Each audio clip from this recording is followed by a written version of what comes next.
السلام عليكم ورحمة الله وبركاته. أعوذ بالله من الشيطان الرجيم. بسم الله الرحمن الرحيم. الحمد لله رب العالمين، نحمده ونستعينه ونستغفره، ونعوذ بالله من شرور أنفسنا ومن سيئات أعمالنا. من يهده الله فلا مضل له ومن يضلل فلا هادي له. أشهد أن لا إله إلا الله وحده لا شريك له، وأشهد أن سيدنا محمدا عبده ورسوله. اللهم صل على سيدنا محمد وعلى آله وصحبه ومن تبعهم بإحسان إلى يوم الدين. سبحانك لا علم لنا إلا ما علمتنا إنك أنت العليم الحكيم. رب اشرح لي صدري ويسر لي أمري واحلل عقدة من لساني يفقه قولي، ولا حول ولا قوة إلا بالله العلي العظيم. أما بعد، قال الله تعالى في كتابه الكريم: أعوذ بالله من الشيطان الرجيم. يا أيها الذين آمنوا اتقوا الله حق تقاته ولا تموتن إلا وأنتم مسلمون. صدق الله العظيم. الحمد لله. Syukur kepada Allah Subhanahu wa taala kerana dengan izin dari kurnianya pada pagi yang penuh barakah ini dapat kita bersama berhimpun dalam satu majlis ilmu yang penuh rahmat dan keberkatan daripada Allah Subhanahu wa taala untuk sama-sama kita menyambung kembali pengajian kitab kita Asas-Asas Fardu Ain karangan Allahyarham Ustaz Sulaiman Endut. Dan pagi ini kita masih lagi berada dalam bab solat. Pagi ini kita masih lagi berada dalam tajuk yang ke-11, iaitulah dalam bab solat. Itulah pada muka surat yang ke-103 pada tajuk waktu-waktu yang dilarang solat. Pada tajuk waktu-waktu yang dilarang solat. Muka surat 103 tajuk waktu-waktu yang dilarang solat. Sebelum daripada ini kita dah bincang berkaitan dengan rukun-rukun solat, syarat sah solat, syarat wajib solat, perkara-perkara yang membatalkan solat, perkara-perkara yang makruh, kemudian sunat tab'an, sunat hay'ah yang kita bincangkan. Dan terakhir kita bincangkan ialah adab bagi lelaki dan juga wanita ketika mana di dalam solat. Dan pagi ini kita nak sambung lagi berkaitan dengan waktu-waktu yang dilarang di dalam solat, iaitulah waktu yang tak dibenarkan untuk solat. Waktu-waktu yang tak dibenarkan untuk dilakukan solat, yang mana solat ini hanya diharamkan ataupun sebahagiannya memakruhkan. Makruh ni maksudnya makruh tahrim, makruh yang dilarang keras. Ada sebahagian yang mengatakan bahawa itu adalah waktu yang dilarang, iaitulah solat-solat yang mutlak saja. Solat-solat yang mutlak saja yang dilarang. Adapun kalau solat-solat yang lain masih lagi dibenarkan. Solat-solat yang lain masih lagi dibenarkan.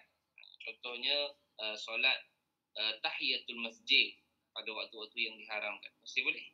Maknanya solat-solat yang mesti bersebab. Kita ni ada 3 jenis solat. Satu ialah solat yang fardu. So solat fardu ini dia ada waktu dia lah. Okey, solat fardu. Kemudian kita ada solat yang bersebab. Solat yang bersebab ni ialah kita lakukan kerana sebab kita buat tadi. Contohnya solat sunat tahiyatul masjid. Kenapa kita buat solat sunat tahiyatul masjid? Sebab kita masuk masjid. Ataupun solat sunat wudu. Kenapa kita buat solat sunat wudu? Kerana kita ambil wudu tadi. Jadi itu adalah waktu-waktu ataupun solat-solat yang dibenarkan untuk kita lakukan solat di dalam waktu-waktu yang dilarang ini. Adapun waktu yang dilarang ini, solat ni yang mana? Solat-solat sunat mutlak dia panggil. Okey, yang dilarang, yang diharamkan adalah solat-solat sunat mutlak. So, solat-solat sunat mutlak ini antaranya ialah solat sunat hajat.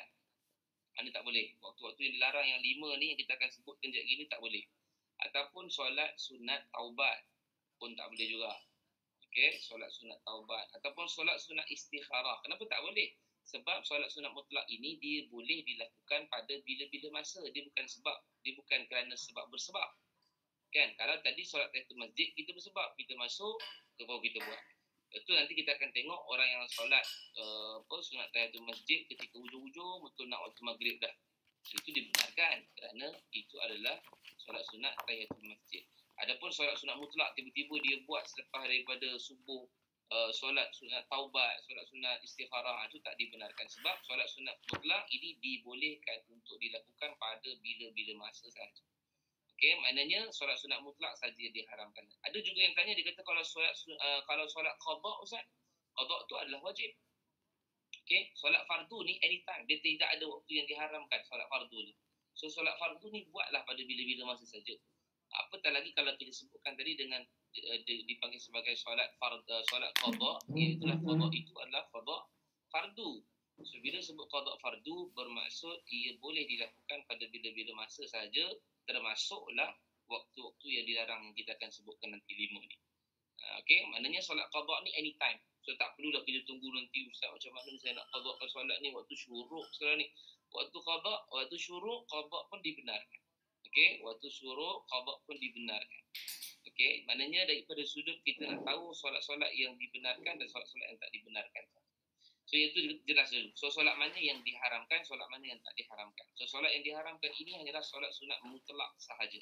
Solat mutlak tadi lah taubat, hajat. Yang lain semua masih lagi dibenarkan. Qada, solat bersebab, solat fardu dan semua masih dibenarkan. Dan satu lagi, dia dibenarkan untuk melakukan solat-solat mutlak untuk 5 waktu yang dilarang ini hanya di tempat namanya Masjidil Haram saja.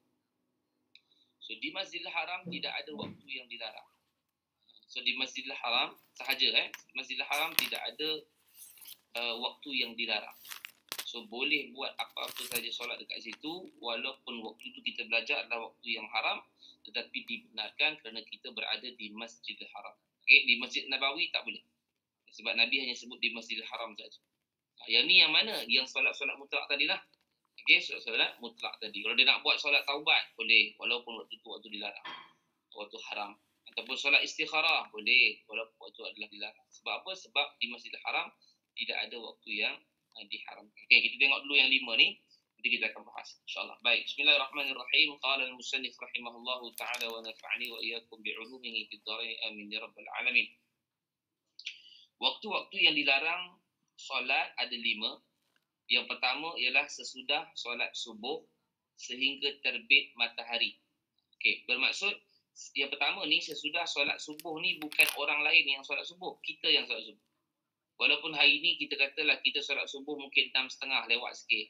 Ataupun pukul 6 suku lewat sikit di masjid, pukul 6 dah solat dah. Okey, dia yang ini adalah nombor 1 ni adalah kepada individu. Maknanya orang yang solat fardu subuh, maka dia selepas daripada solat fardu subuh tak dibenarkan lagi untuk solat-solat apa sahaja yang namanya solat sunat mutlak. Tak boleh. Sebab tu lepas solat subuh, kita tak ada ba'diyah subuh. Mana ada? Kan? Solat subuh, kita hanya ada qabliyah subuh sahaja. Solat fardu subuh, kita hanya ada qabliyah subuh sahaja. Tapi selepas daripada fardu subuh, kita tidak ada ba'diyah subuh. Sebab apa? Sebab selepas seseorang itu menunaikan solat fardu subuh saja, maka tidak boleh dilakukan lagi solat tersebut sehinggalah terbit matahari. Bila terbit matahari ni? Iaitulah pada waktu syuruk. Okey, pada waktu syuruk. Maka sampailah contohnya pukul 6 dah habis sembahyang subuh dah. Contoh kita ini solat dah awal subuh kan. Kemudian ke 6 dah sembahyang subuh. Katalah 5.48 subuh. 5.50 dah habis dah. Contohlah awal 2 minit kita sembahyang. 5.48 solat masuk fardu subuh, 5.50 kita dah habis sembahyang subuh. Maka start daripada 5.50 tu sampailah pukul 5 sampai pukul 6.56 syuruk kan. Contohlah kita bagi mudah lah. Sampailah pukul 7 syuruk tu, maka daripada pukul 5.50 tadi sampai pukul 7 tak dibenarkan langsung untuk solat sunat mutlak. Tak boleh untuk solat taubat, tak boleh untuk solat istikharah, tak boleh. Langsung tak dibenarkan. Sebab apa? Sebab waktu tu adalah waktu yang dilarang. Tapi kalau dia nak buat solat lain Ustaz, solat apa? Katalah dia nak buat qada solat, boleh. Yang itu dibenarkan. Sebab apa? Qada solat tadi saya sebut tadi, dia tidak ada waktu-waktu yang dilarang. So dia dibenarkan untuk dia buat untuk qada solat. Kan? Dibenarkan untuk qada solat, tak ada masalah pun. Ataupun dia berada di Masjidil Haram contohnya. Saya ni dekat Masjidil Haram ni Ustaz, macam mana saya boleh tak solat taubat? Boleh. Lepas solat fardu subuh, dia buat taubat. Kan? Dia buat solat istikharah. Solat yang dipanggil sebagai kategori solat sunat mutlak. Kategori solat sunat mutlak tu di bawahnya adalah solat sunat taubat, istikharah, hajat dan lain-lain lagi. Tu. Sebab apa? Sebab nak tahu tentang solat sunat mutlak ialah solat sunat mutlak ini boleh dilakukan pada bila-bila masa sahaja. So dia tidak ada waktu yang dilarang, tidak ada waktu yang diharamkan. So siapa-siapa saja bukan maksudnya kalau Ustaz di masjid dah solat fardu subuh ni saya tak boleh buat solat lagi ke? Boleh. Sebab apa? Sebab nombor satu ni adalah untuk individu kita. So maknanya selagi mana kita tak solat subuh lagi, selagi itulah kita boleh untuk melakukan solat-solat sunat yang lain ataupun solat sunat mutlak. Sebab apa? Sebab diharamkan ialah solat sunat mutlak sahaja. Qada subuh boleh Ustaz selepas solat wajib subuh? Boleh. Sebab qada saya sebut tadi tidak boleh untuk dilakukan pada waktu-waktu yang dilarang ialah solat sunat mutlak saja. Dan solat qada ialah dilakukan pada bila-bila masa. Walaupun dia adalah solat qada. Dia tidak menjadi masalah. Sebab dia tidak menjadi masalah sebab dia adalah solat qada. Itu yang pertama. Yang kedua, ketika terbit matahari sehingga sempurna terbitnya, kira-kira tingginya segalah lebih kurang 5 kaki daripada tempat terbitnya. Ini kalau kita belajar dulu-dulu memang orang pakai galah lah. Pakai galah, pakai setengah galah, pakai 1/4 galah. Itu kalau kata kita di tepi pantai ataupun di tepi sawah yang tanahnya lapang, bolehlah kita duduk tengok matahari tu. So masa nak tentukan dia dah 5 kaki bagi semua kan, kita kalau duduk tepi pantai kan kita nampak rata matahari tu dah naik sikit lah. Dia naik sikit ni yang dah mula terang. Ini waktu dia haram ni. Waktu ni haram untuk kita lakukan solat mutlak. Sampailah matahari tu dah naik. Kat sini. 5 kaki. Segalah. Naik segalah, maka waktu itulah habisnya waktu syuruk. Sebab nombor 2 ni, kalau kita pergi ke masjid, dia ada tulis syuruk tu. Kalau kita pergi ke masjid, adalah tulis waktu syuruk. Ataupun kalau kita buka di Google, ada je ditulis sebagai syuruk. Waktu syuruk. Sekarang kan waktu syuruk pukul 6.56. Contoh gitulah. Ataupun katalah senang cerita, syuruk sekarang ni pukul 7. Okey, mudah ceritanya 7. Daripada pukul 7 tu, sampailah dia punya kiraan 5 kaki matahari naik tu, 5 kaki ataupun segalah tu, lebih kurang 12, 13 ke 14 minit. Lebih kurang sebab kita dah ada jam. Dulu zaman Nabi tak ada jam. So dia tak boleh guna minit. So digunalah galah. Itu yang segalah. Sekarang dalam kitab ni tulis lebih kurang 5 kaki. So matahari tu kan naik sikit. Sampailah dia naik tu, naik daripada tempat rata tu, jarak dia adalah 5 kaki ataupun segalah. So dia naik segalah saja, maka waktu syuruk pun habis, lebih kurang 7.12 minit, 7.13 minit ataupun 7.14 minit. Jadi lebih kurang 12 minit, 13 minit ataupun 14 minit selepas waktu syuruk. Tuan jangan ambil pula yang saya kira pukul 7 tu, sebab kita kan waktu berbeza-beza.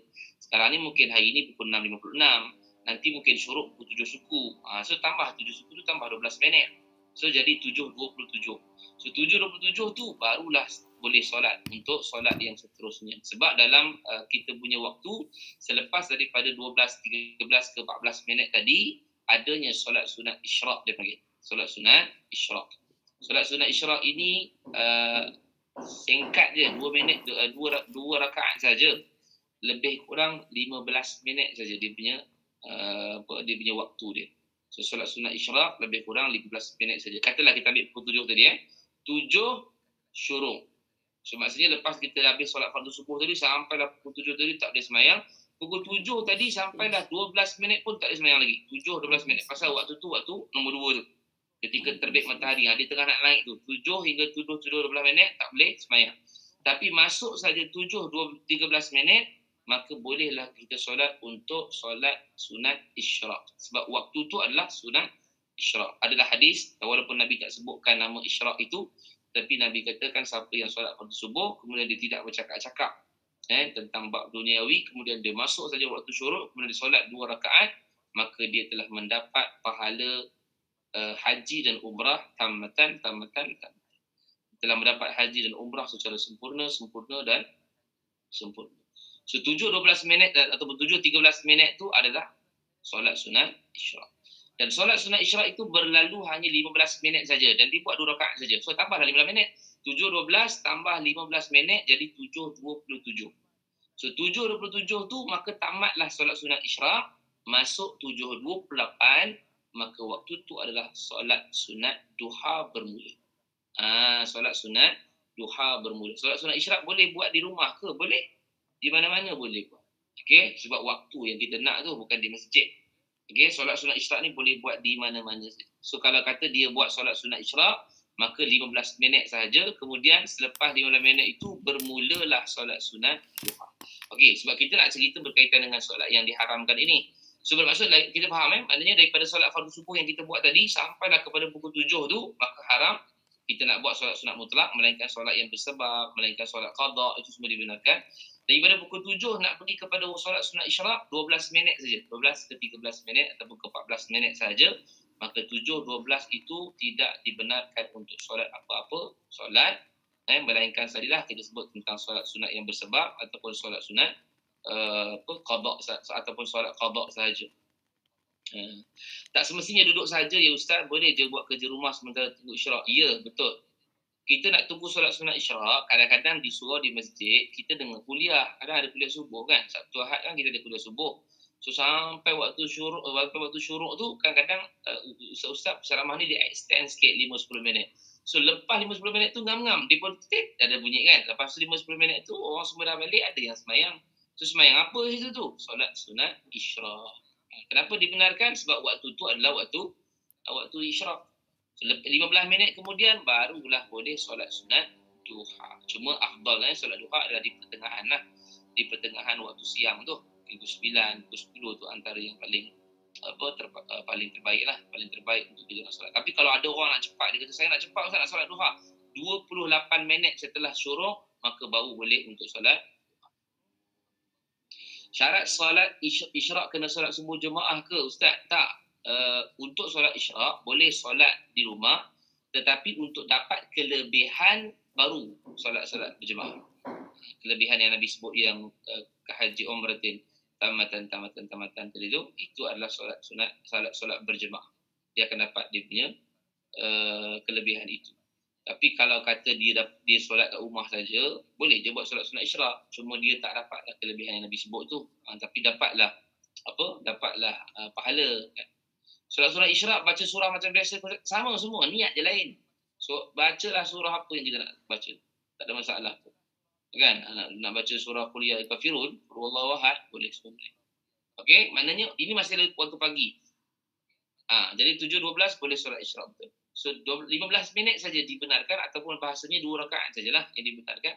So pada waktu 7.12 minit tu sampailah 15 minit kemudian 7.27 maka habislah solat sunat isyraq. Maka 7.28 bermulalah solat sunat, boleh semayang kalau dia nak cepat. Betul ke kalau ada solat fardu yang dalam qada, yang belum diqada, kita tak boleh buat solat sunat yang tak berwaktu macam solat taubat? Tak betul. Walaupun ada pandangan yang mengatakan bahawa kita tahu sebab yang sunat adalah sunat, yang wajib adalah wajib, qada adalah wajib. Cuma mungkin kita takut terlepas bab-bab sunat ini, dalam masa sama kita buatlah qada tu. Kan, contohnya kalau Ramadan contohnya kan, kita ada Ramadan Ramadan datang solat sunat tarawih. So kita ada qada yang tak habis lagi. Takkan kita nak tinggalkan tarawih kita. So pastinya kita nak kena tarawih kan. Tak ada lagi dah, tahun depan baru ada balik. Walaupun kalau kata tak boleh buat solat taubat dan sebagainya, taubat ni kita buat kerana kita nak memohon ampun pada Allah. Hajat ni kita buat kerana kita nak memohon hajat pada Allah. Istikharah sebab kita dah dalam keadaan dilema. So memanglah dibenarkan buat sebab kita nak mohon pada Allah. Okey, tetapi kalau solat-solat yang lain untuk tahiyatul masjid tak payah buat. Orang kata kan, kenapa tak payah buat? Sebab qada masih ada. Tak, buatlah sebab kita bersebab. Tarawih tak boleh buat lah pasal sunat. Kita ada tarawih tu setahun tu saja. Belum tentu tahun depan kita boleh dapat. Di solat duha contohnya kan. Kita ada solat duha kat sini. Kita tak boleh buat solat sunat duha lah pasal dia sunat. Kalau qada masih ada lagi. Tak, boleh buat. Tapi dalam masa sama, buatlah qada tu. Cuma kita buat semampu yang mungkin lah. Fattaqullaha mastata'tum. Buat semampu yang mungkin. Mudah-mudahan Allah tahu kita punya kemampuan, kita dah buat untuk solat sunat, kita dah buat untuk solat qada, itu je yang mampu untuk kita buat, maka benar-benar Allah terima. Solat qada boleh ke kalau kita ringkaskan, hukumnya sah tapi dia buatlah secara sempurna, sebab bila kita sempurna dapat pahala banyak. Sekarang banyak sharing kata tak perlu nak qada solat fardu yang sengaja ditinggalkan. Betul ke Ustaz? Tak betul. Kalaulah dalam hadis Nabi sebutkan solatlah kamu bila kamu tertinggal ketika mana kamu teringat. So bila mana kita tak sengaja tinggal pun kita dimintakan untuk qada. Ni yang sengaja tinggal, cuba bayangkan. Contohlah saya bagi contoh kita bagi saya pergi pecahkan pasu jiran saya itu secara tak sengaja. So secara tak sengaja diminta untuk bayar balik. Okey, sekarang ni saya pecahkan secara sengaja. Yang sengaja tak bayar. Faham tak dia punya kronologi tu? Pak dia punya contoh tu? Tak apalah. Dia kata ini ikut banyak Ustaz FB ni tak boleh kan? Ya, sebab kita hutang dengan Allah, hutang dengan manusia pun kita bayar kan. Saya bagi contoh tadi, kalaulah kita pecahkan pasu yang tadi kata tinggalkan solat secara tak sengaja kena qada, tinggalkan solat secara sengaja tak perlu qada. Okey, contohnya kalau kita pecahkan pasu rumah jiran sebelah secara tak sengaja kena ganti, secara sengaja tak kena ganti. Baik kita pecahkan secara sengaja. Oh, minta maaf saya sengaja je pecahkan. Macam tu. Tak kena bayar. So tak logik kan? Sengaja lagilah kena bayar. Sebab dia dah buat secara sengaja. Macam tu. Okey, faham Jadi kalau ada soalan lagi kita raikan lagi kita boleh terus. So itu yang kedua. So masih lagi pagi waktu ni. So pagi ada dua waktu yang diharamkan. Bila yang pertama ialah solat selepas daripada fardu subuh dah tak boleh solat lagi. Kemudian waktu syuruk sampailah terbitnya matahari 5 kaki ataupun 1 galah, maka tidak boleh solat pada waktu itu. Lebih kurang 12 minit setelah waktu syuruk tak boleh solat. Nombor 3, waktu yang dilarang untuk solat ialah ketika matahari betul-betul di kemuncaknya sehingga tergelincirnya. Iaitulah dipanggil sebagai waktu zawal. Waktu zawal ni apa dia? Waktu yang terpacak matahari di atas kepala. Ni kita, matahari betul-betul atas kepala. So waktu ni adalah waktu zawal dipanggil. So hukumnya haram untuk kita nak solat pada waktu ni. Solat yang mana ni? Solat dipanggil sebagai solat mutlak. Melainkan nombor 3 ni nanti catat dekat kita punya buku. Melainkan nombor 3 ini tidak terpakai pada hari Jumaat. Hari Jumaat tidak ada waktu haram untuk nombor 3 ni. Hari Jumaat saja. Hari ni apa? Hari ni hari Rabu. Terpakailah. Okey, yang tengah-tengah matahari atas kepala ni bukan pukul 12. Jangan salah faham. Habis kalau tengah-tengah matahari ni macam mana nak tahu? Okey, tengok pada bayang-bayang. Sebab tu orang dulu tengok bayang-bayang. So kalau matahari terpacak atas kepala, bayang-bayangnya tak terkeluar. Bayang-bayangnya duduk dalam objek. Bayang-bayang duduk dalam objek. Ni, bayang-bayang duduk dalam objek. So kalau kata bayang-bayang itu terkeluar sikit saja, maka pada waktu itulah dipanggil sebagai tergelincir matahari. Yang maksud lain tergelincir matahari itu adalah masuknya solat fardu zuhur. Faham tak? Okey, maknanya yang diharamkan bila? Matahari terpacak kepala ialah beberapa minit sebelum masuknya waktu zuhur. Sini. Beberapa minit tu berapa minit? Lebih kurang 3-4 minit macam tu je. Ada 2-3 minit ke 5 minit macam tu saja. Sebab dia sangat sekejap. Bila dia bezakan saja, maka pada waktu tu termasuklah terjadilah tergelincir matahari. So dalam keadaan ini barulah kita faham bila habisnya waktu duha ni. Boleh jawab tak? Siapa tahu? So kalau katalah waktu yang diharamkan adalah beberapa minit. Katalah 5 minit sebelum masuk waktu zuhur tu kat sini. So 5 minit tu dia nak masuk tu baru tergelincir matahari. Bayang-bayang dah terkeluar kan. Yang itu adalah masuknya waktu zuhur. So bila yang waktu tamat waktu duha ialah sebelum kalau bahasa mudah kita sebelum 3-4 minit ataupun sebelum 5 minit waktu zuhur, itulah tamatnya waktu. So sebab tak boleh solat tamatnya waktu duha. Sebab itu tak boleh lagi solat sebab waktu itu adalah waktu yang diharamkan. So faham tak? Masuknya waktu duha ialah 28 minit setelah mana syuruk, dan habisnya waktu duha ialah beberapa minit sebelum masuknya waktu zuhur. Sekejap saja. Walaupun ada pandangan kata sampai 30 minit, setengah jam dan seumpamanya, tapi waktu ni adalah lebih kurang beberapa minit saja. Ambil paling singkat sekali adalah 3-4 minit gitu. Tapi ada yang kata sampai 15 minit, 20 minit macam tu untuk nak habisnya waktu duha. Tetapi masih lagi ada pandangan yang mengatakan waktu yang diharamkan ini adalah 2-3 minit sebelum masuknya waktu zuhur. Contohlah kata sekarang zuhur pukul apa? Zuhur pukul 1 contohnya kan? Zuhur pukul 1. 12.55 matahari terpacak atas kepala. 12.55 matahari terpacak atas kepala. 12.55 ni tak boleh solat mutlak lagi dah. 12.55 minit tak boleh solat mutlak lagi dah. Tapi kalau dia nak solat tahiyatul masjid, ada orang pergi solat di masjid kan awal. Pukul 12.55 dia sampai. So dia pun 12.56 dia angkat takbir. Allahu Akbar. Dia sembahyang. Sembahyang apa tu? Sembahyang tahiyatul masjid. Boleh, tak ada masalah. Pasal apa boleh? Pasal solat tahiyatul masjid bukan solat mutlak. Solat tahiyatul masjid ialah solat yang bersebab. So dibenarkan untuk kita solat pada waktu itu. Ataupun dia solat sunat mutlak pada hari Jumaat. Boleh juga. Kalau solat wuduk boleh. Boleh pasal dia bersebab. Pasal dia ambil wuduk dulu. Baru dia solat. Ada macam tu. Dia benarkan. Solat bersebab dia panggil. So kalau kata kita nak buat solat hajat, kita nak buat solat taubat, tak boleh pada matahari yang pacak di atas. Pada sebab apa? Dia boleh buat anytime.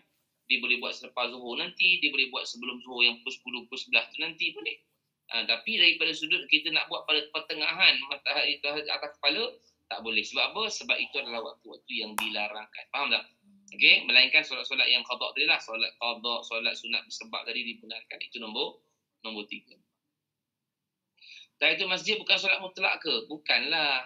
Tahiyatul masjid ni kan bersebab kita masuk masjid, barulah kita boleh solat. Kenapa solat sunat mutlak boleh pada hari terpacak pada hari Jumaat? Sebab hadis Nabi yang sebut. Ini sebab Nabi yang sebut pada hari Jumaat tidak ada waktu yang dilarang ketika matahari atas kepala. Ya, solat sunat bersebab sahaja boleh.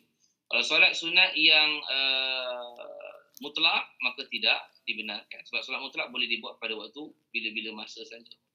Solat tasbih boleh buat pada waktu duha, boleh. Okey, itu nombor 3. Nombor 4, waktu yang dilarang untuk solat ialah sesudah solat asar sehingga terbenam matahari. Petang pula.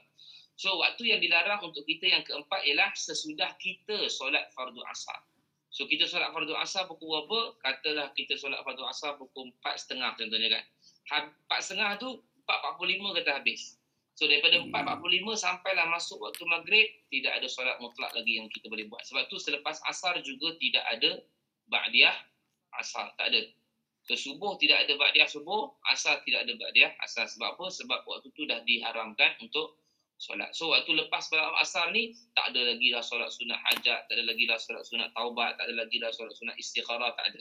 Tapi kalau dia nak buat solat sunat yang tadi kita sebut, solat sunat yang bersebab, boleh ya, tak ada masalah. Ataupun sebahagian yang dia tertinggal untuk qabliyah asar ataupun qabliyah subuh, dia nak buat selepas daripada dia buat fardu subuh untuk qadakkan balik qabliyah dia. Qabliyah ni maksud sebelum, maka boleh, tak ada masalah. Okey, kalau kata kita nak buat sunat qada kan, maka dibenarkan bagi orang yang betul-betul istiqamah dengan solat qabliyah dia saja. Kalau hari ni buat, besok tak buat, lusa tak buat, memang tak buat saja, janganlah nak mengqadakkan.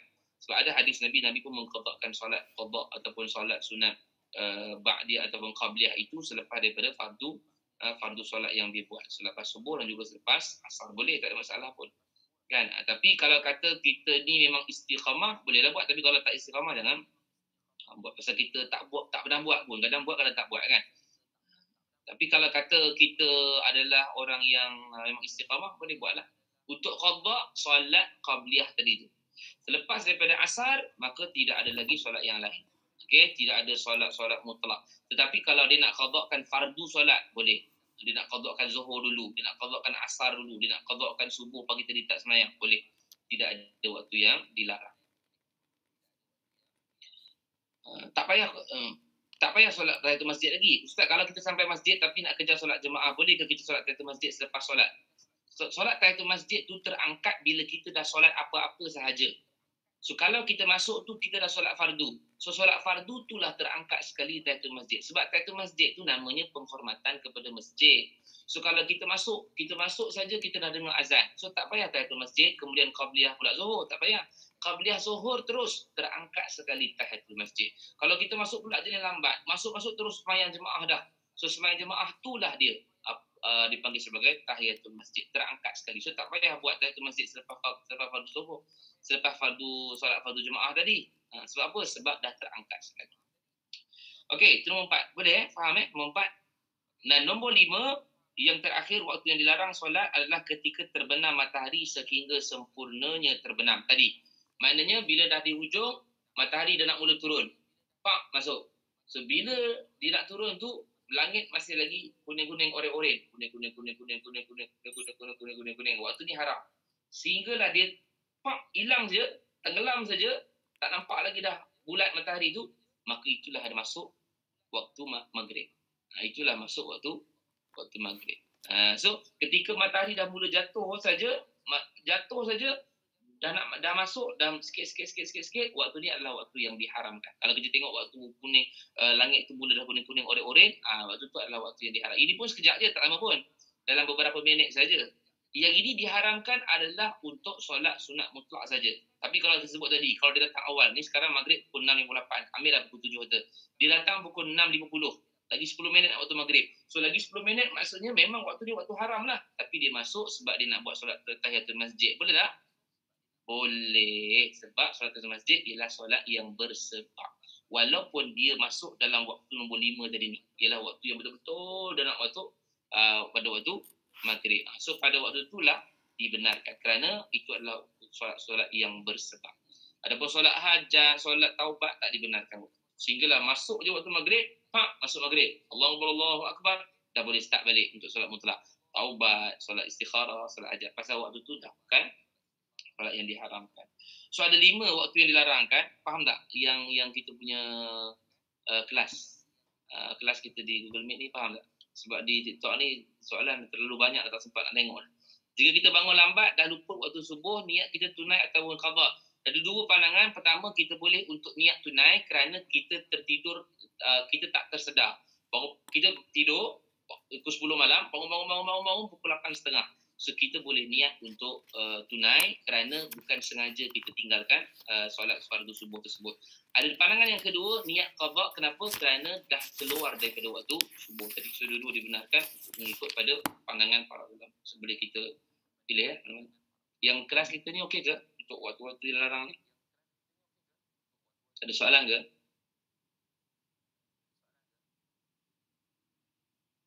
Ni bagus soalannya. Kalau kita terlewat solat asar, tetapi kita lewat solat asar tu betul-betul hujung-hujung. Kan kadang ada solat asar pukul 6.55 cerita kita lah kan. Azan pukul 7. 6.55 hujung. Betul-betul hujung. Kita punya ni, dia tak buat solat mungkin tengah jam ke apa semua. Adakah dia dibenarkan untuk solat fardu asar pada waktu yang diharamkan nombor 5 tu ketika nak terbenam beberapa minit? Jawapannya ya, dibenarkan kerana solat itu bukan solat sunat mutlak. Solat itu adalah solat fardu. Lagilah kena buat pasal itu fardu wajib. Kelas apa tu? Kelas kita ada kelas muslimat. Orang Semenawati, kita pakai Google Meet saja. Hari ni live daripada rumah je lah. Ada orang tanya. Sini tak ada Sini okey Alhamdulillah. Alhamdulillah okey. Okey. Yang TikTok boleh tanya soalan nanti kita akan jawab. Kita masuk tajuk yang baru, iaitulah sujud sahwi. So 5 waktu yang dilarang tadi, itu semua tak dibenarkan untuk solat sunat mutlak. Saya ulang balik semua tak dibenarkan untuk solat sunat mutlak. Tetapi kalau untuk solat yang bersebab, ataupun untuk qada solat, ataupun di Masjidil Haram, semua dibenarkan. Okey, dibenarkan, tidak menjadi masalah. Apatah lagi kalau solat itu adalah qada fardu. Qada fardu solat yang kita tinggalkan. So anytime kita boleh buat. Okey, tajuk yang seterusnya adalah sujud sahwi. Ada 3 sebab kenapa kita perlu untuk sujud sahwi. Yang pertama, kalau kita tertinggal membaca tahiyat awal. Okey, bahasa mudah untuk sujud sahwi ialah bila mana kita tertinggal sunat ab'ad. Kita tertinggal sunat ab'ad. Kita dah bincang dulu sunat ab'ad kan? Sunat ab'ad paling besar 2 saja. Yang pertama ialah tahiyat awal. Yang kedua ialah kunut subuh bagi mazhab Imam Asy-Syafi'i rahimahullahu taala. So kalau dia tertinggal tahiyat awal, nombor 1 ni adalah tertinggal tahiyat awal. So dia bangun-bangun saja patutnya katalah sembahyang asar dia sepatutnya tahiyat awal dah sujud tu. Sepatutnya tahiyat awal dia naik terus rakaat yang ketiga. So rakaat yang ketiga tu dia dalam keadaan sepatutnya duduk, tapi dia dah berdiri. So bila dia dah berdiri tegak, dia tak dibenarkan lagi untuk duduk untuk tahiyat awal. Sebab apa? Sebab kalau dia duduk untuk tahiyat awal, maka terbatallah solatnya kerana telah membesarkan yang sunat daripada yang rukun, yang wajib. Sebab dia dah berdiri. Sebab tu kita kena tahu yang ni sunat ke rukun. So kalau dia dah berdiri rakaat ketiga, tiba-tiba dia turun. Dia turun, batallah sembahyang dia kerana dia membesarkan yang sunat berbanding yang wajib. Tapi kalau dia tahu, oh tak apa, kalau tahiyat awal ni sunat saja, boleh ditambah dengan sujud sahwi. So maknanya ketika mana nak buat sujud sahwi? Ketika mana sebelum salam.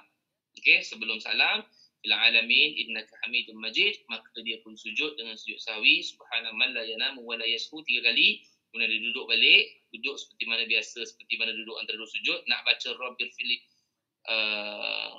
tolong baca kejap. Soalan dia saya terlepas. Saya tak boleh buka komen. Apa soalan dia? Dekat kita punya ni.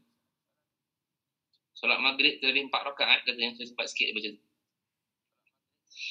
Kalau terlupa untuk sujud sahwi pun tidak menjadi masalah. Itu kena highlightkan ni. Sujud sahwi bukan wajib. Sujud sahwi sunat saja.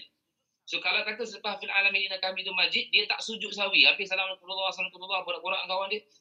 Aku terlupa sujud sahwi. Sah juga. Pasal sujud sahwi adalah sunat. Ada soalan tadi kita dalam kelas itu. Apa? Ada Ustaz. Solat terlebih rakaat. Contoh solat maghrib 4 rakaat kena sujud sahwi ke? Betul. Kalau itu nombor 2. Kalau kita tengok kitab kita tu, ialah menambah rukun. Maknanya menambah rakaat. So kalau dia tak sengaja menambah rakaat atau mungkin dia terlupa 3 ke 4. Sepatutnya 3 dia dah duduk tahiyat akhir. Cuma dia confuse 3 ke 4 dia pun naik 4. Sebab apa? Sebab Nabi kata kalau 3 ke 4 maka ambillah yang paling sedikit kerana itu keyakinan. So dia dah jadi ragu-ragu 3 ke 4. So pada hakikatnya mungkin 4 lah. So sama-sama juga bila dia dah naik, dia tak teringat itu 3 atau 4, maka nanti sebelum salam, maka fil alamin innaka hamidum majid, sunat juga untuk kita sujud sahwi. Tapi kalau terlupa sujud sahwi, sama juga, saya ulang balik, sunat saja. Dia terlupa sujud sahwi, solat tu masih sah. Cuma kadang-kadang situasi yang macam tadi, yang ditulis tadi tu, kalau kata 3 ke 4, dia buat 4 rakaat, tengah-tengah berdiri tu, dia yakin bahawa tadi sepatutnya adalah tahiyat akhir, dia mesti turun secara on the spot, tak boleh habiskan, tak boleh tambah rukuk, tak boleh tambah i'tidal, sebab dia yakin, oh sepatutnya tadilah, tapi alang-alang aku dah pergi, aku kena buat rukuk, i'tidal, tak boleh. Ketika mana dia teringat yang betul-betul dia yakin bahawa waktu tu memang itulah tahiyat akhir tempat yang tadi, rakaat tadi sepatutnya tahiyat akhir, dia perlu turun segera. So dia turun untuk duduk tahiyat akhir terus. Kalau dia meneruskan untuk baca Al-Fatihah, untuk rukuk, untuk i'tidal, untuk sujud secara sengaja, maka batal sembahyangnya kerana sengaja menambah rukun. Faham tu Ustaz, doa iftitah kalau tertinggal kena sujud sahwi tak? Tak perlu, sebab doa iftitah dia bukan sunat ba'at, dia sunat hay'ah. Okey, sunat hay'ah ni maksudnya sunat yang tidak memerlukan untuk sujud sahwi. Yang memerlukan sujud sahwi adalah sunat ba'at saja. Sunat ba'at 2 saja. Iaitulah pertama tahiyat awal kalau tertinggal, dan yang kedua adalah doa kunut kalau tertinggal. Okey. Itu satu. Nombor 2, menambah rukuk atau rukun-rukun yang lain kerana terlupa atau syak pada bilangan rakaat tadi. Saya sebut tadi. Dia punya contoh tadi kan. Kalau kata dia rasa macam 3 ke 4, so dia kena ambil 3. Sebab apa? Sebab dalam keadaan 3 tu yang lebih yakin daripada yang keempat. Yang kita ragu-ragu adalah 4, yang kita yakin adalah 3. So dia naik sekali lagi untuk buat rakaat yang keempat. So sebelum salam, maka pada waktu tu dia mesti sujud sahwi, tapi hukumnya sunat sahaja. Okey, hukumnya adalah sunat saja, bukan wajib. Kalau dia terlupa pun tak apa. Lepas habis semayang, dia dah hidup makan tersenai. Lepas makan tengah-tengah makan tersenai tadi, dia kata, ya Allah, lupa sujud sahwi tadi lah. Macam mana semayang aku? Masih sah. Jangan pergi semayang balik pula. Okey, sebab sujud sahwi, hukum sujud sahwi adalah sunat. Siapa yang ada kitab tu terus tulis tepi tu. Takut nanti jumpa balik kitab ni 5 tahun depan, tak ingat sujud sahwi ni hukumnya apa. Hukum sujud sahwi adalah sunat. Siapa yang ada kitab, tulis. Tak ada kitab, jangan tulis kat komen. Di komen ni padam hilang lah. Ustaz, kalau terlupa duduk antara 2 sujud, boleh buat sujud sahwi. Antara 2 sujud adalah rukun. Tak boleh ditop upkan dengan sujud sahwi saja. Sujud sahwi kena buat, tetapi dia mesti pergi kepada duduk antara 2 sujud yang dia tertinggal tadi. Contohlah dia turun, rukuk, i'tidal, kemudian dia sujud. Sujud, subhanallah wa bihamdi, sepatutnya dia duduk antara sujud, dia pergi naik balik. Sebab apa? Sebab dia ingat tadi adalah sujud yang kedua. Dia naik balik ke rakaat kedua. Time tengah rakaat kedua tadi tu dia kata, ini belum terus sujud lagi. Wajib dia terus turun. Tanpa tak habiskan lagi yang Al-Fatihah tadi dia tidak baca ke. Tak habis lagi. Terus turun. Duduk antara sujud.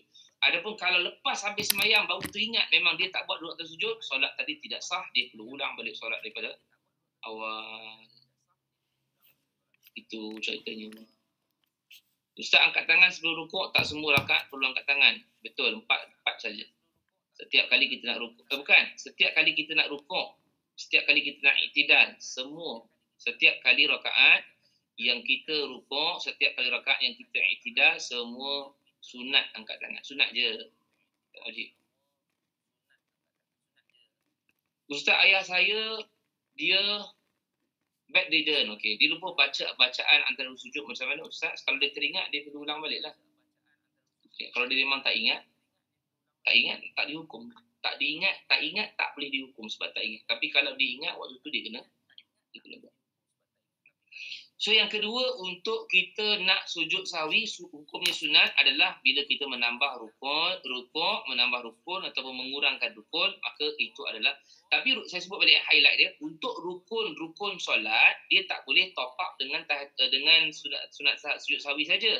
Untuk rukun yang kita tertinggal ataupun terkurang, dia mesti tambah rukun tu balik.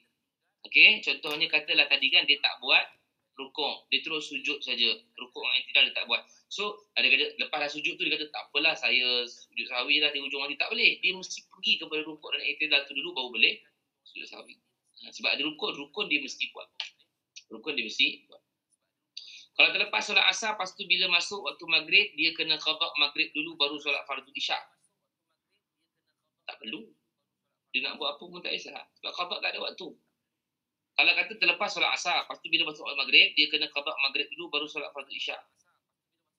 Kan maghrib pula, dia tinggal asar kan. Dia tertinggal solat asar, kenapa qada maghrib? Fardu asar kot. So tak ada masalah pun kalau ikutkan turutan, so dia kena buat qada asar dulu, maghrib, kemudian baru isyak. Kalau ikutkan turutan lah, tapi kalau kata tidak, buat je sebab qada ni tak ada salah. Masa nak buat solat maghrib dulu contohnya kan, sebab maghrib dia pergi sembahyang kat masjid. Kalau dia buat qada mungkin terlepas jemaah, dia buat dulu. Kan? Gitu. Okey? Terus dibaca Fatihah semula, boleh ke? Apa soalan dia? Kenapa saya tak boleh tengok komen kat sini? Komen dia dekat mana? Soalan dia Ustaz, semasa membaca surah dalam rakaat pertama, timbul rasa was-was. Sama ada baca ke tidak Fatihah selepas doa iftitah. Terus dia baca Fatihah semula. Boleh ke? Kalau was-was di dalam solat, kita boleh pergi terus, tak apa. Okay, kita boleh pergi balik kepada tempat yang kita rasa was-was tadi tu. Tapi kena tengok peratus was-was tu. Sebab kita ada 100% nama dia yakin. 75% namanya zon. 50% namanya syak. 25% namanya waham. 0% namanya jahil. So kita kena tengok pada waktu tu. Sebab kalau macam tu, kita duk ulang balik Fatihah, nanti kita masuk balik surah yang lain, syaitan duk main lagi. Kau tak habis lagi Fatihah tu, kita ulang balik Fatihah. So kalau sampai tahap macam tu, kena tinggalkan keraguan. Maknanya itu adalah mainan syaitan saja. Tapi waktu tu memang rasa macam, tak buat lah Ustaz, tak baca lagi rasanya. Boleh ulang balik sebab kita masih lagi dalam solat. Dalam solat dan tak memberatkan kita untuk patah balik. Sebab kita baru baca surah kan. So ulang je lah balik sebab kita rasa macam memang berat mengatakan bahawa aku tak baca Fatihah lagi tadi tu. Ulang je balik. Tapi kalau kita dah rukuk, kita dah sujud, kita pun dah baca belum? Tu macam ragu-ragu kan? Jangan layan, tinggalkan sebab itu syaitan. Okey, sebab dia memberatkan kita. Tapi kalau kita yakin, tapi tengah sujud tu dia yakin. Tapi memang saya yakin lebih kepada 80% saya tak itu maknanya yakin lah, bukan was-was lagi dah tu. Itu maksudnya nak pergi kepada yakin dah. So bila nak pergi kepada yakin dah, bermaksud itu bukan mainan syaitan. Itu memang kita tinggal. Macam tu kaedahnya, sebab kita ada dia punya peratus dia. 1% namanya yakin, 75% namanya zon. Kita sendiri yang akan menentukan. Orang lain tak tentukan. Kat mana kita punya tahap keraguan tu. 50% namanya syak. 25% namanya waham. 0% namanya jahil. Ustaz, niat bahasa dalam hati wajib full ke? Sebutan contoh fardu sebab dalam hati tak yakin. Dalam hati yang perlu ada adalah sahaja aku solat fardu sekian, maghrib contohnya. Adapun terlepas daripada 3 rakaat untuk imam kerana Allah Ta'ala, terlepas dalam hati tidak menjadi masalah. Ni kita dah belajar dulu bab rukun kan. So kalau kata dia Allah saja aku solat fardu maghrib akbar, lepas daripada akbar tu 3 rakaat untuk imam kerana Allah Ta'ala, saya sah lagi. Sebab yang perlu ada dalam niat adalah qasad, ta'arud dan juga ta'yin. Qasad ialah aku solat, ta'arud qasad ialah aku solat, ta'arud ialah fardu, ta'yin ialah fardu apa. Maghrib, Zuhur, Isyak, Subuh. Salam Ustaz, kalau solat sunat selepas solat fardu tu, kalau kita buat lambat tak apa ke? Bukan terus buat, boleh? Contohlah kata kita selepas daripada habis solat fardu maghrib, kita tak buat ba'diyah maghrib lagi. Elok lepak dulu kan 20 minit, baru kita buat solat sunat ba'diyah maghrib, boleh? No. Ustaz, time sujud kedua tiba-tiba rasa tak duduk antara dua sujud, macam mana Kena, saya sebut tadi dah, kena tengok pada peratus kat mana kita. Kalau kita rasa macam dia main-main, macam ini rasanya ini bukan ni, tak payah layan. Tapi kalau kita rasa memang saya tadi terus turun Ustaz, tak ada duduk antara dua sujud, so kita kena pergilah ke arah duduk antara sujud tu. Sebab kita tengah sujud. So di tengah sujud, duduk antara dua sujud boleh. So kita yang boleh tentukan apa yang kita buat. Orang lain tak boleh tentukan. Okey, orang lain tak boleh tentukan. Kalau tak sebut fardu, bukan sebut sentuh dalam hati. Sebab niat bukan sebut, bukan nawaitul, bukan usolli fardu, itu lafaz tu sunat. Tapi dalam hati tu yang sentuh tu. Aku solat fardu. Fardu tu kena ada pasal dia ta'arud. Okey? Macam mana nak baca niat jamak macam panjang sangat? Tak panjang lah. Saja aku solat fardu zuhur, akbar, menghimpunkan asar. Rakaat Allah Ta'ala. Dia pendek je. Sebab mungkin kita ni terbaca dekat dalam kitab tu, mungkin dia punya tu panjang saja. Aku solat fardu asar, menghimpunkan asar di belakang imam sebelah kawan aku, ada 3 rakaat. Itu yang jadi panjang. Sebenarnya dia pendek je. Tapi kita terikat dengan susunan niat tadi tu, menyebabkan kita rasa macam panjang sangat kita punya niat jamak dan qada. Sebenarnya tak ada pendek. Tetap juga ta'arud, qasad dan juga ta'yin juga. Dan yang ketiga, lupa membaca kunut atau salah satu daripada sunat ab'ad. Sebut tadi dah. Mana kalau kata sunat ab'ad juga adalah kunut. Mana sunat ab'ad ada 2. Satu kunut, satu lagi adalah tahiyat awal. So 3 sebab ni saja untuk kita melakukan sujud sahwi. Apa dia? 1 dengan 3 tu gabungkanlah. 1 dengan 3 tu maksudnya ialah sunat ab'ad. So sunat ab'ad ni ada 2. Iaitulah yang pertamanya ialah berkaitan dengan tertinggalnya tahiyat awal. Yang kedua ialah tertinggalnya kunut. Yang ketiga ni adalah berkaitan dengan menambah rukun ataupun mengurangkan rukun, tapi kena buat rukun tu. Okey? Dan juga dalam keadaan meragukan kita rakaat berapa. Maka sunat untuk sujud sahwi. Sekali lagi saya ulang, sunat sujud sahwi. Kalau tak buat sujud sahwi, solat masih sah. Cara-cara mengerjakan sujud sahwi, selepas tahiyat akhir sebelum salam, duduknya iftiras, sujudlah 2 kali. Iaitulah selepas kita dah baca fil alamin innaka hamidum majid. Sebelum nak salam tu, sujud balik semula. So, sujud balik semula tu lah kita baca subhanallahi la yanamu wa la yashu 3 kali. Ada riwayat kata 1 kali pun tak apa. Kemudian kita duduk balik seperti duduk antara 2 sujud. Kemudian nak baca Rabbil firli warhamni wajibuni sampai habis pun boleh. Tak baca pun tak apa, masih sah lagi. Kemudian duduk sujud yang kedua, baca juga subhanallahi la yanamu wa la yashu sekali ataupun 3 kali. Maka duduk kemudian yang terakhir. So duduk yang terakhir tu tak payah baca lagi tahiyat akhir. Terus Assalamualaikum warahmatullahi wabarakatuh. Maka habislah solat kita. Barulah habis solat kita berserta sujud sahwi yang ada. Okey, berserta sujud sahwi yang ada. Kalau tidak ada kalau dalam keadaan dia terlupa untuk sujud sahwi, maka tidak menjadi masalah. Kalau boleh tak buat solat sunat ba'diyah secara duduk? Boleh, sebab dia adalah solat sunat. Tetapi pahala orang yang solat duduk itu separuh daripada orang yang berdiri. Kalau solat sunat boleh buat sekali 2. Tak sempat. Hilang. Soalan tu hilang. Dia keluar kejap, lepas tu dia hilang. Soalan ni macam ni Ustaz. Luar tajuk sikit Ustaz. Bergabung solat sunat boleh buat sekali 2 solat sunat berwaktu dan 1 solat mutlak tak? Contoh solat tahiyatul masjid, solat duha dan solat taubat atau wudu. Okey, ada solat-solat yang dibenarkan untuk digabungkan sekali dan ada solat-solat yang tak dibenarkan untuk digabungkan sekali.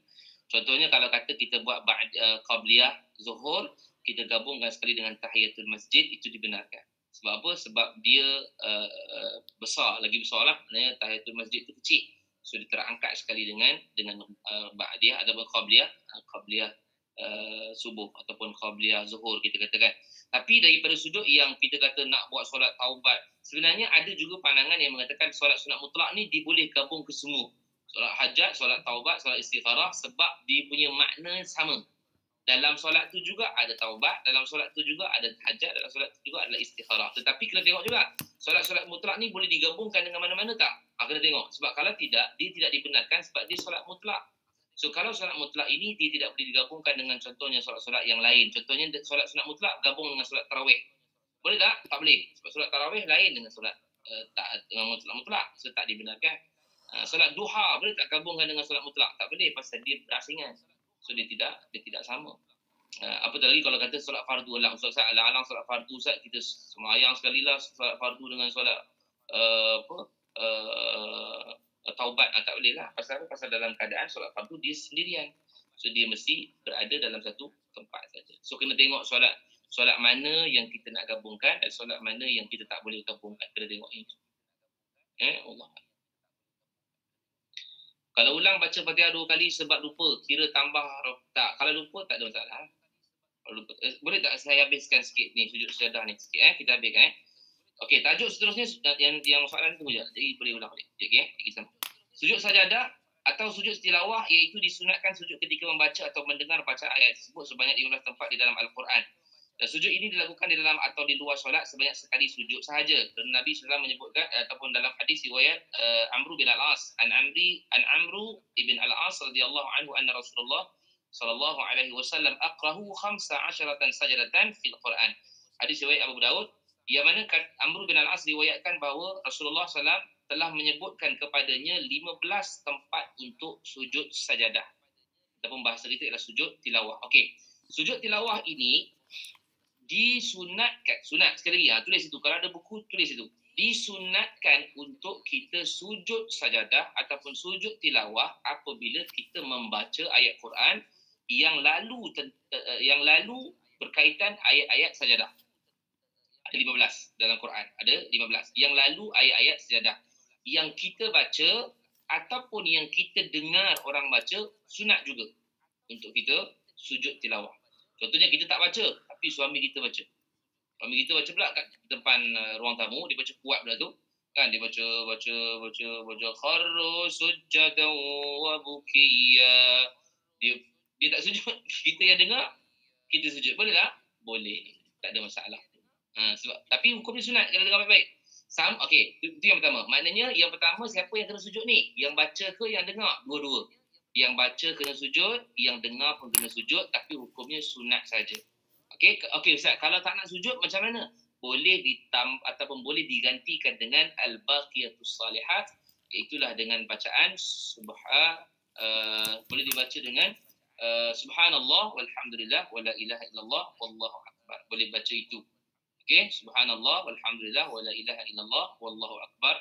Sama ada sekali ataupun 3 kali boleh dibaca dengan itu. Kalau sujud, bacaan lain. Sajadah wajhiyil ladzi khalaqahu samawati, itu baca lain.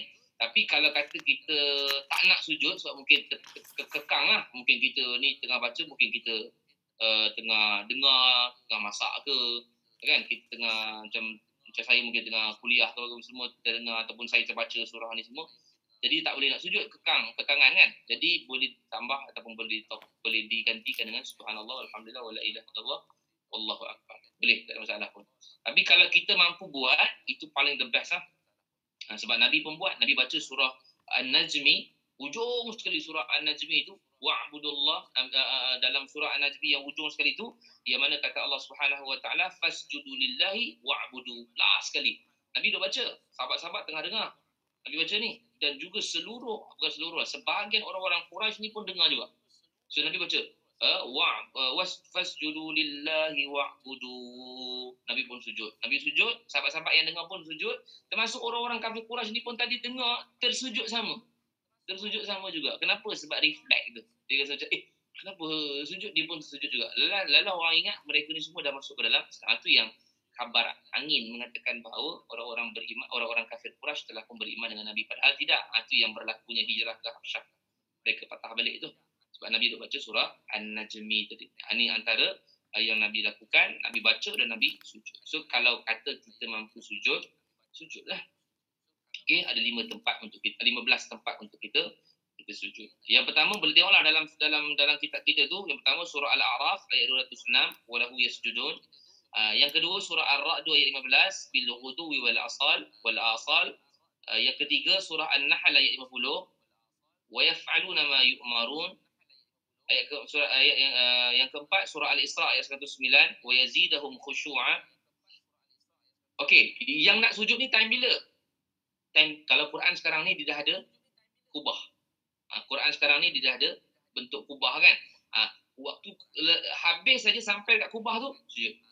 Sebab kadang-kadang ayat dia punya tempat sujud sejadah dia bukan dekat ujung, kadang-kadang dekat tengah. Contoh dalam surah As-Sajdah tu kan, wahum la yastakbirun, ujung. Ada yang tempat-tempat lain dia tengah-tengah. So bila tengah-tengah tu ayat tu tak habis lagi. Bila tak habis lagi tu, kita kena habiskan ayat tu dulu sampai habis. Di ujung ayat tu baru ada kubah. Kalau ada Quran yang tak ada kubah, dia ada line, ada garisan. So garisan tu lah sebenarnya yang menunjukkan itulah ayat sajadah. So dekat sini banyaklah ni, surah Maryam ayat 48, surah Al-Hajj ayat ke-18, surah Al-Hajj juga ayat 77, surah Al-Furqan ayat 60, surah An-Naml ayat yang 26, surah As-Sajadah ayat 15, surah Sad ayat 24, surah Fussilat ayat 38, surah An-Najm ayat 62, surah Al-Insyiqaq ayat 21, surah Al-Alaq lah sekali kan ayat yang ke-19, wasjudu waqtarib lah sekali. Tapi kalau tengah, okey, pertama tadi siapa yang kena baca, siapa yang kena buat, yang baca dan juga yang dengar. Yang mana sujud ini juga dilakukan dalam solat ataupun di luar solat.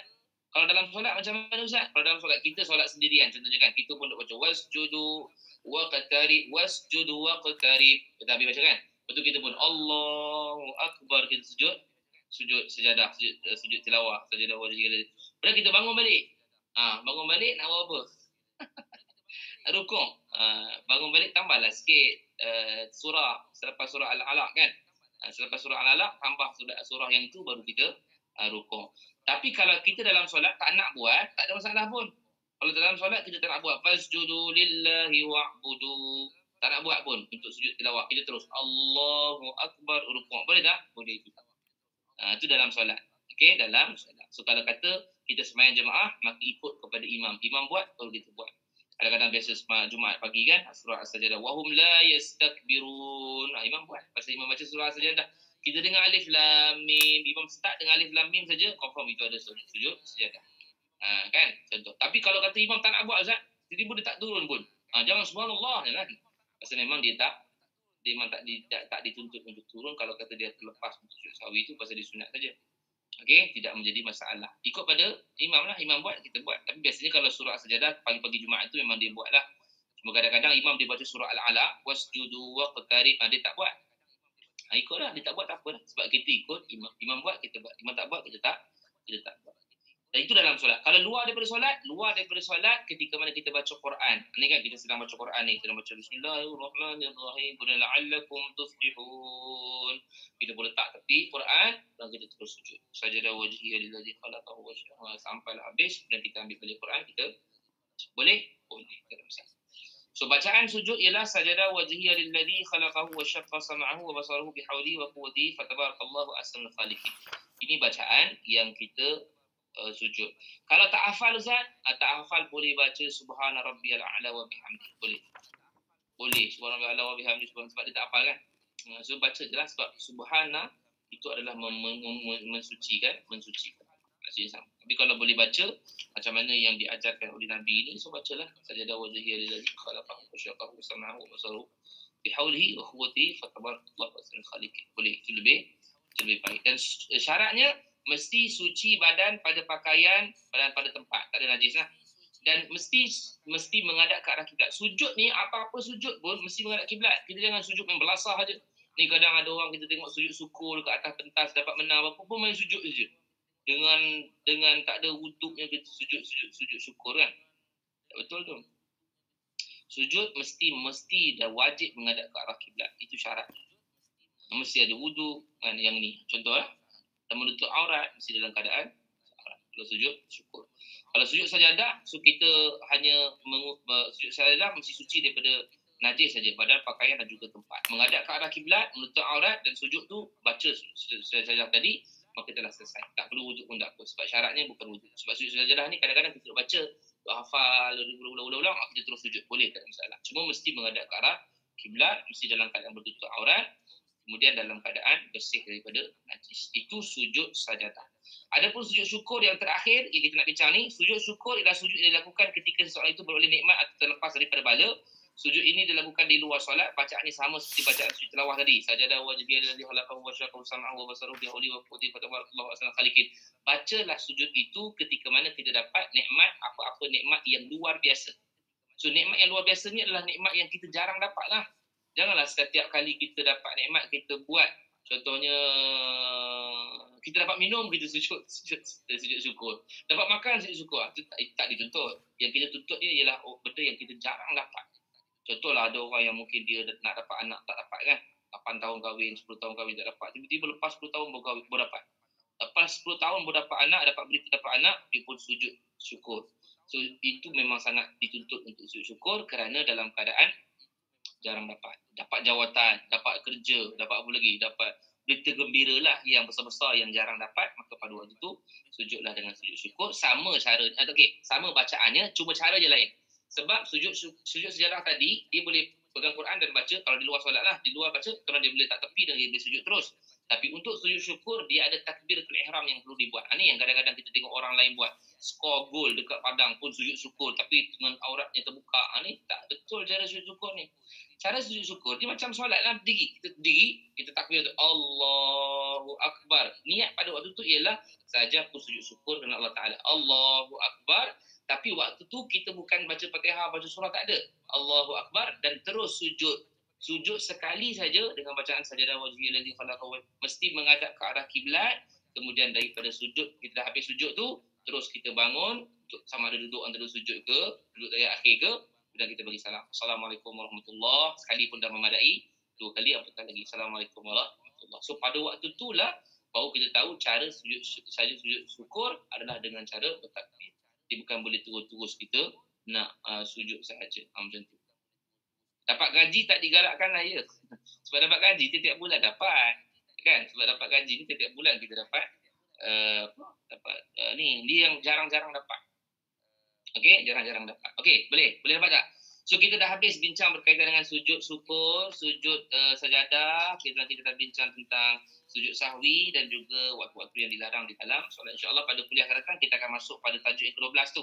Bacaan-bacaan dalam solat. Bacaan-bacaan dalam solat kita akan bincang lah. Bacaan doa iftitah macam mana bacaannya, Fatihah, rukuk, sujud macam mana. InsyaAllah pada kuliah yang akan datang. Okey, soalan sini ada kelas.